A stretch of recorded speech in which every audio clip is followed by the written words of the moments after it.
Astrology या ज्योतिष विद्या, जो कि बहुत ही डिसेंट्रलाइज्ड और ऑफलाइन बिजनेस था, आज उसे एस्ट्रोटॉक जैसे स्टार्टअप्स ऑनलाइन ले आए हैं। और आज ये स्टार्टअप सिर्फ कुछ ही सालों में 600 करोड़ के रेवेन्यू और पर ईयर 100 करोड़ के प्रॉफिट पर पहुंच गया है। लेकिन किस तरह इन्होंने मॉडर्न टाइम्स में एस्ट्रोलॉजी को एक बिजनेस के तौर पर इतना सक्सेसफुल बनाया, ये बहुत ही इंटरेस्टिंग स्टोरी है और आज हम इसी के बारे में जानने वाले हैं। मैं आपको बताऊंगा कि कैसे आपके घर में धन की बरकत होगी। हम मॉडर्न एज के लोग हैं, पढ़े लिखे लोग हैं, क्या हमको एस्ट्रोलॉजी में विश्वास करना चाहिए? धर्मों को पढ़ने का भी एकमात्र रास्ता है ज्योतिष शास्त्र।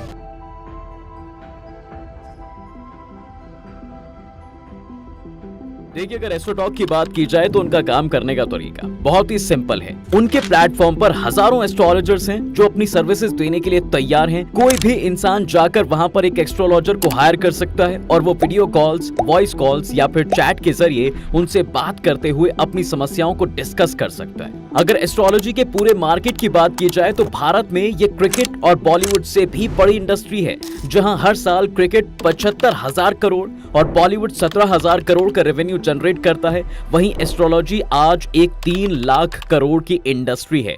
एस्ट्रोलॉजी के साथ सबसे बड़ी प्रॉब्लम ये थी कि ये एक अनऑर्गेनाइज्ड सेक्टर था। अगर आपको किसी एस्ट्रोलॉजर के पास जाना भी होता था तो आप सबसे पहले अपने दोस्तों या परिवार वालों से ही किसी एस्ट्रोलॉजर का रिकमेंडेशन लेते थे, क्योंकि ना सिर्फ उन्हें ढूंढना मुश्किल है बल्कि साथ ही साथ एस्ट्रोलॉजी में आप अपने पर्सनल मैटर्स को डिस्कस करते हैं, जिस वजह से ट्रस्ट का फैक्टर होना भी यहाँ पर काफी जरूरी था।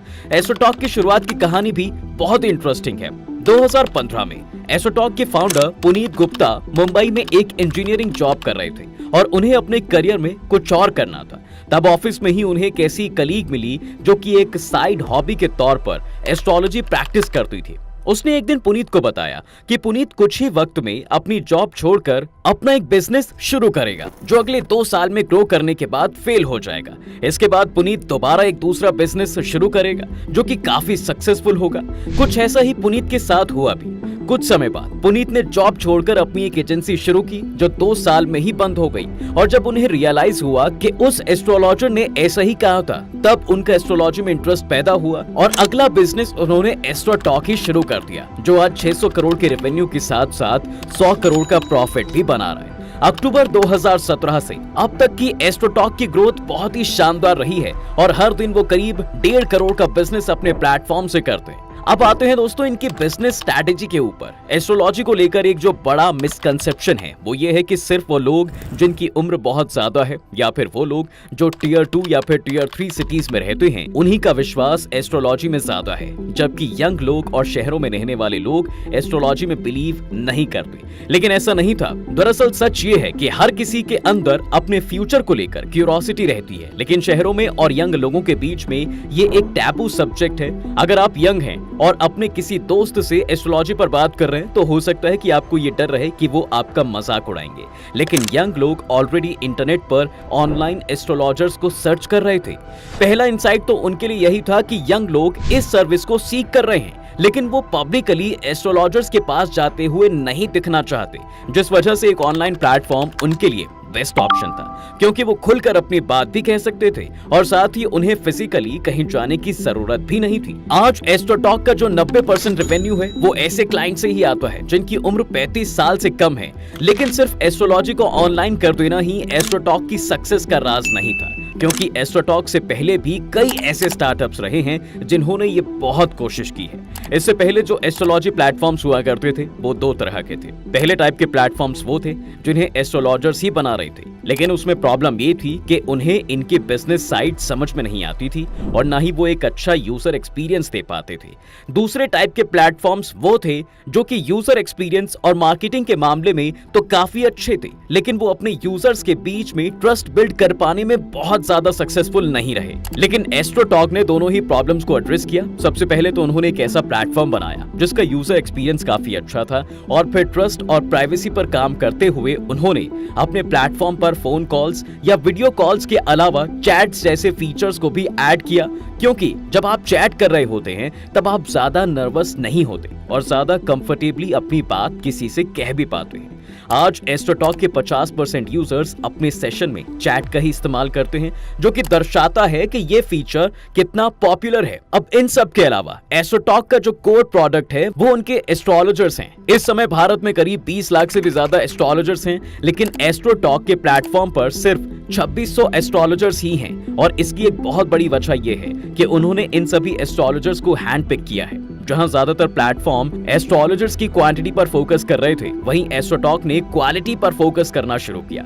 कोई भी एस्ट्रोलॉजर जो एस्ट्रोटॉक के प्लेटफॉर्म के साथ जुड़ना चाहता है, उसे करीब 5 से 70 राउंड के इंटरव्यूज और अलग अलग टेस्ट से गुजरना पड़ता है, जिसके बाद ही उसे उस प्लेटफॉर्म पर ऑन बोर्ड किया जाता है। एस्ट्रोटॉक ने अपने कस्टमर्स के लिए तो ये सब किया ही, लेकिन उन्होंने एस्ट्रोलॉजर्स को भी काफी फायदा पहुंचाया। एस्ट्रोटॉक को आप एस्ट्रोलॉजी की दुनिया का ऊबर मान सकते हैं। जिस तरह से ऊबर का काम सिर्फ पैसेंजर्स को ड्राइवर्स के साथ कनेक्ट करने का ही है, उसी तरह एस्ट्रोटॉक भी यही काम कर रहा है। भारत में जो छोटे और फ्रीलांस एस्ट्रोलॉजर्स हैं, अगर वो इस तरह के बड़े प्लेटफॉर्म के साथ जुड़ सकते हैं, तो उनके लिए भी ये एक लॉन्ग टर्म रेवेन्यू जनरेशन का दरवाजा खुल जाता है और अब उनकी इनकम भी ज्यादा प्रेडिक्टेबल हो जाती है। इसलिए जो एस्ट्रोलॉजर्स उनके साथ जुड़े हुए हैं, वो लंबे समय तक उनके साथ रहना भी चाहते हैं और साथ ही वो लोग इस प्लेटफॉर्म पर ज्यादा घंटों तक काम भी करते हैं।